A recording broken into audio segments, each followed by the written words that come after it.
Bonjour à tout le monde. À travers cette présentation, nous allons parler de ce qu'on appelle la gestion des conflits en entreprise. Alors, c'est toujours moi, Dr Ali Anne, dans le cadre du cours de sociologie des organisations. Après avoir parlé des différentes approches en matière de gestion des équipes, on va maintenant aborder les thématiques. Et parmi les thématiques, nous allons démarrer par cette thématique qu'on appelle la gestion des conflits au milieu des organisations. Déjà, il faut savoir que les conflits sont inhérents au monde des organisations. Partout où des êtres humains travaillent ensemble, partout où des êtres humains vivent ensemble, ils peuvent appeler des fois à entrer en conflit, à avoir des tensions, des contradictions, etc. Donc le conflit, c'est quelque chose qui est inhérent à tout groupe social, qui est inhérent à toute association ou toute organisation. Alors, comment on peut définir le conflit? Le conflit peut être défini comme étant un différent entre un individu et un autre, un individu et un groupe, ou bien entre deux individus. Qu'est-ce que ça veut dire? S'il y a un différent entre Amadou et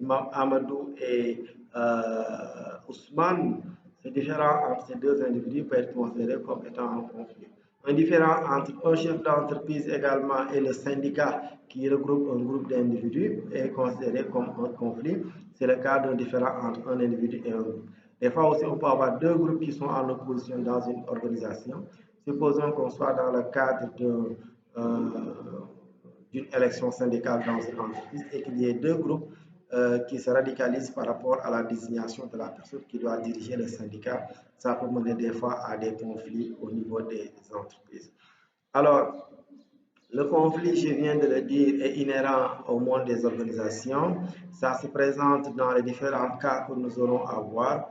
Et le conflit également peut présenter différentes formes. Dans les lectures que vous pouvez faire, vous pourrez voir une variété de descriptions de ce qu'on appelle les conflits en organisation. Mais ici, dans cette présentation, je vais vous proposer une typologie des conflits sous deux options, une typologie sous deux options. Alors, à savoir ce qu'on appelle les conflits organisationnels et d'autre part les conflits interpersonnels. Alors, les conflits organisationnels, ce sont les conflits que l'on rencontre dans les organisations et qui sont causés par une incompréhension ou en tout cas deux individus ou deux personnes qui ne s'entendent pas sur la manière de travailler.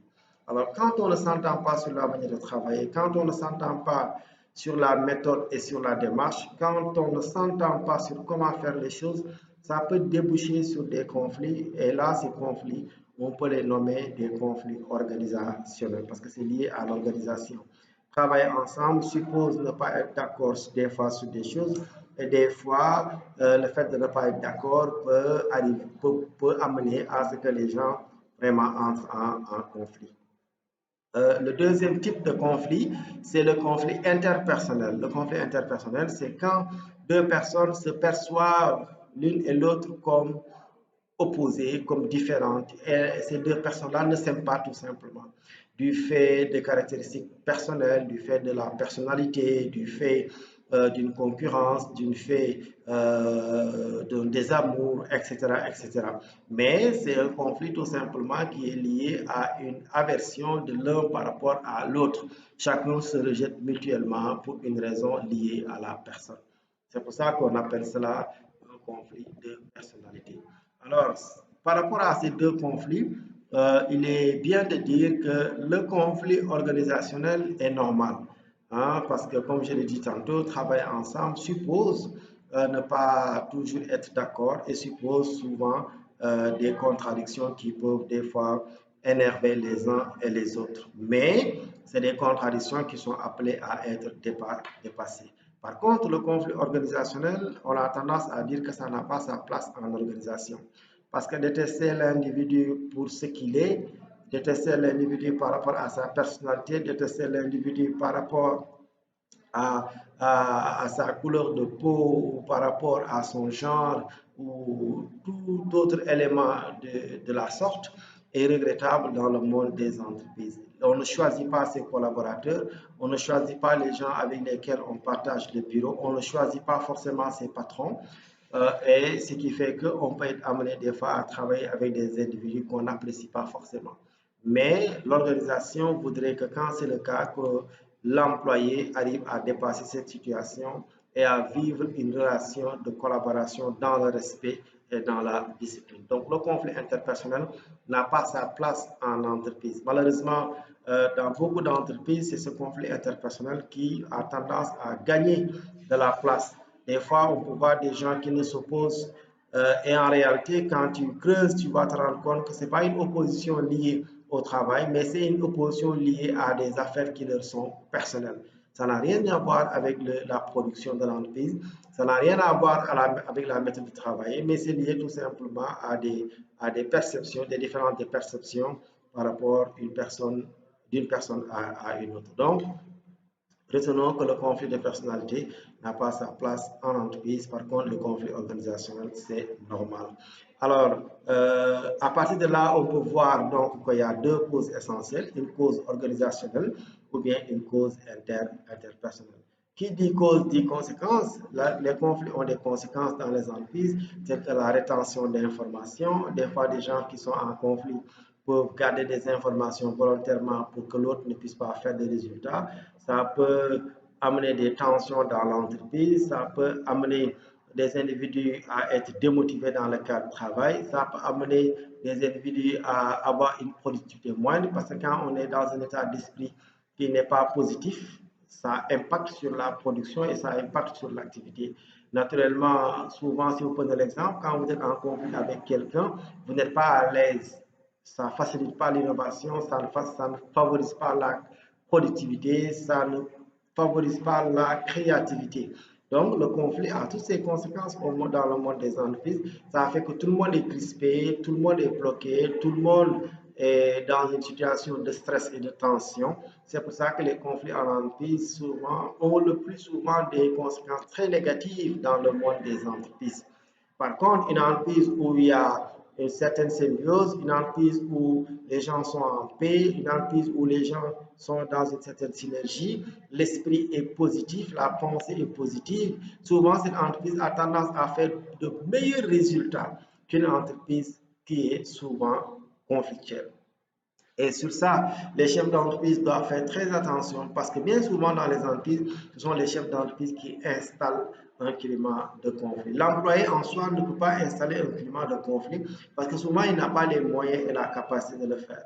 Mais bien souvent, ce sont les chefs d'entreprise qui installent une situation de conflit dans l'entreprise, qui favorisent une situation de diviser pour régner en se disant que ça va leur permettre d'asseoir une autorité.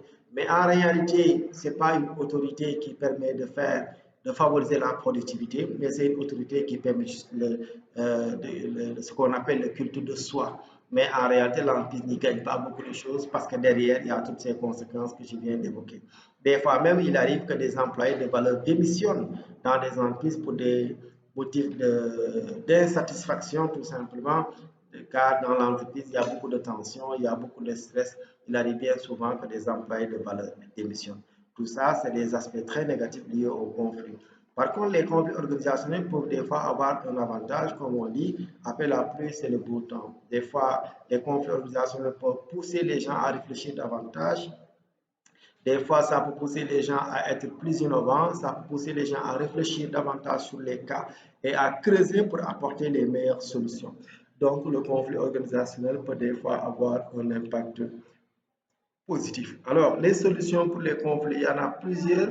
Il y a plusieurs experts qui ont proposé beaucoup de solutions par rapport à la résolution des conflits. Mais moi, je vais en évoquer une qui est essentielle et que l'on appelle la communication.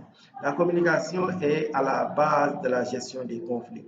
Parce que quand il y a un conflit, ça suppose souvent qu'on est dans une situation d'incompréhension ou bien on est dans une situation de compréhension, mais de volonté individuelle de rester campé sur sa position. Alors, pour que les positions puissent avancer, pour que les perceptions puissent avancer, pour que les idées puissent avancer, il faudrait naturellement une communication. La communication est essentielle dans le monde des entreprises. Malheureusement, comme je l'ai dit tantôt, au niveau des chefs d'entreprise, surtout dans les PME, la communication n'est pas favorisée. Il arrive que tu vois des PME qui restent des mois sans faire de réunion, ou bien les réunions sont toujours des occasions pour ridiculiser certains collaborateurs ou afficher son leadership. Alors que non, ces réunions doivent être des occasions de communication saine pour permettre à chacun de s'exprimer dans la discipline et permettre à l'entreprise d'identifier les blocages et de pouvoir aller de l'avant. Donc les conflits, donc on peut les gérer et la solution que je préconise à ce niveau de réflexion, c'est là ce qu'on appelle la communication. Il y a d'autres solutions naturellement qu'on pourra aborder, mais je vous donne rendez-vous à la suite de ces vidéos à poster ou à laisser vos questions pour que l'on puisse aborder les autres questions liées soit à la cause ou conséquences des conflits, soit aux méthodologies de résolution des conflits au niveau des entreprises. C'était moi, Dr Ali Al, pour cette séance de présentation sur la sociologie des organisations avec le thème qui a porté sur la gestion des conflits en milieu organisationnel. Je vous remercie et je vous donne rendez-vous dans nos prochaines vidéos.